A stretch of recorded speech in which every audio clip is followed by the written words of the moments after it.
একটি অ্যান্টিবায়োটিক ওষুধ ভুলভাবে ব্যবহার করলে ভবিষ্যতে তার কাজ নাও করতে পারে। তাই টিসেপ 400 ক্যাপসুল খাওয়ার আগে অবশ্যই এর সঠিক ব্যবহার সম্পর্কে জানা জরুরি।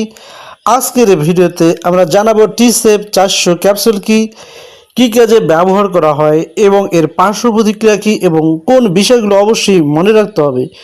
ভিডিওটি শেষ পর্যন্ত দেখতে থাকুন। আসসালামু আলাইকুম। আজকে আমরা আলোচনা করব টিসেপ 400 ক্যাপসুল সম্পর্কে। এই ওষুধের জেনেরিক নাম হলো সেপিকজিম 400 মিলিগ্রাম। এটি একটি তৃতীয় প্রজন্মের সেফালোস্পিরিন শ্রেণীর অ্যান্টিবায়োটিক যা শরীরের বিভিন্ন ধরনের ব্যাকটেরিয়াল সংক্রমণের বিরুদ্ধে কাজ করে থাকে। টিসেপ 400 ক্যাপসুলটি উৎপাদন করেছে ড্রাগ ইন্টারন্যাশনাল লিমিটেড এবং প্রতিটি 400 মিলিগ্রাম বর্তমান বাজার মূল্য হচ্ছে 55 টাকা।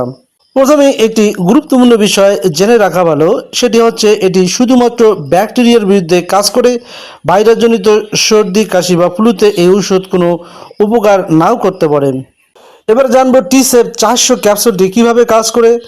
আমাদের শরীরে ক্ষতিকর ব্যাকটেরিয়া বেঁচে থাকার জন্য একটি সুরক্ষামূলক কোষ প্রাচীর তৈরি করে থাকে। টিসেপ 400 সেই কোষ প্রাচীর তৈরির প্রক্রিয়াকে বাধাগ্রস্ত করে, ফলে ব্যাকটেরিয়া ধীরে ধীরে ধ্বংস হয়ে যায় এবং সংক্রমণ কমতে শুরু করে। কোন কোন রোগের ক্ষেত্রে ব্যবহার করা হতে পারে এবার সে সম্পর্কে জানবো। চিকিৎসকের পরামর্শ অনুযায়ী টিসেপ 400 ব্যবহার করা হতে পারে যেমন গলা ও টনসিলের সংক্রমণ সারাতে, এছাড়াও সাইনাসের ব্যাকটেরিয়াল ইনফেকশন কমাতে, এছাড়াও কানের বিভিন্ন ধরনের সংক্রমণের ক্ষেত্রে, এছাড়াও ব্রঙ্কাইটিস সহ কিছু শ্বাসতন্ত্রের সংক্রমণ কমানোর জন্য, এছাড়াও মূত্রনালীর সংক্রমণ বা ইউরিন ইনফেকশন হলে ডাক্তাররা এ ধরনের ক্যাপসুল দিয়ে থাকেন। এছাড়াও টাইফয়েড জ্বরের চিকিৎসায় এবং কিছু যৌনবাহিত ব্যাকটেরিয়াল সংক্রমণের ক্ষেত্রে ডাক্তাররা এই ক্যাপসুলটি দিয়ে চিকিৎসা করে থাকেন। তবে রোগের ধরন অনুযায়ী ডোজ এবং ব্যবহারের সময়কাল ভিন্ন হতে পারে। টিসেপ 400 কিভাবে সেবন করা হয়। টিসেপ 400 সাধারণত চিকিৎসকের নির্দেশনা অনুযায়ী সেবন করতে হবে। ঔষধটি খাবারের সাথে অথবা খাবারের পরে দুইভাবে খাওয়া যেতে পারে, কিন্তু কখনোই নিজের ইচ্ছেমতো ডোজ পরিবর্তন করবেন না।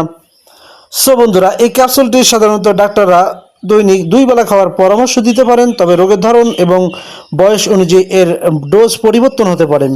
বন্ধুরা, উপসর্গ কমে গেলেও অ্যান্টিবায়োটিকের সম্পূর্ণ কোর্স শেষ করতে হবে। ডাক্তার যেভাবে খেতে বলেন ঠিক সেভাবে এই ট্যাবলেটটি বা ক্যাপসুলটি খেতে হবে। সম্ভাব্য পার্শ্ব প্রতিক্রিয়া। সব ওষুধের মতো টিসেপ 400 এরও কিছু সামান্য পার্শ্ব প্রতিক্রিয়া থাকতে পারে, যেমন হালকা ডায়রিয়া অথবা বমি বমি ভাব, পেটে ব্যথা বা গ্যাস বা বদহজম, এ ধরনের সামান্য পার্শ্ব প্রতিক্রিয়া পরিলক্ষিত হতে পারে।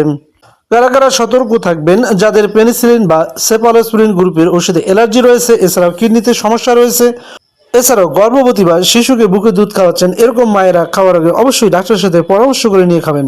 অ্যান্টিবায়োটিক ব্যবহারে সাধারণ কিছু ভুল, সেটি হচ্ছে অনেকেই জ্বর অথবা গলা ব্যথা হলেই নিজের ইচ্ছে মতো অ্যান্টিবায়োটিক খাওয়া শুরু করেন। এটি একটি বড় ভুল, কেননা ভুলভাবে অ্যান্টিবায়োটিক ব্যবহারের পরে ভবিষ্যতে ওষুধের কার্যকারিতা কমে যেতে পারে, যাকে বলা হয় অ্যান্টিবায়োটিক রেজিস্ট্যান্স। এ কারণে চিকিৎসকের পরামর্শ ছাড়া কখনোই অ্যান্টিবায়োটিক সেবন করা উচিত নয়। সম্মানিত ভিউয়ার্স, সংক্ষেপে বলতে গেলে টিসেপ 400 একটি শক্তিশালী অ্যান্টিবায়োটিক যা বিভিন্ন ব্যাকটেরিয়াল সংক্রমণের চিকিৎসায় ব্যবহার করা হয়। তবে এটি অবশ্যই চিকিৎসকের পরামর্শ অনুযায়ী এবং নির্ধারিত কোর্স সম্পূর্ণ করে সেবন করতে হবে। মনে রাখবেন, নিজের ইচ্ছেমতো অ্যান্টিবায়োটিক ব্যবহার স্বাস্থ্যের জন্য অনেক ঝুঁকি হতে পারে। সম্মানিত ভিউয়ার্স, ভিডিওটি ভালো লাগে ভিডিওতে একটি লাইক দিন, শেয়ার করুন এবং এ ধরনের স্বাস্থ্য বিষয়ক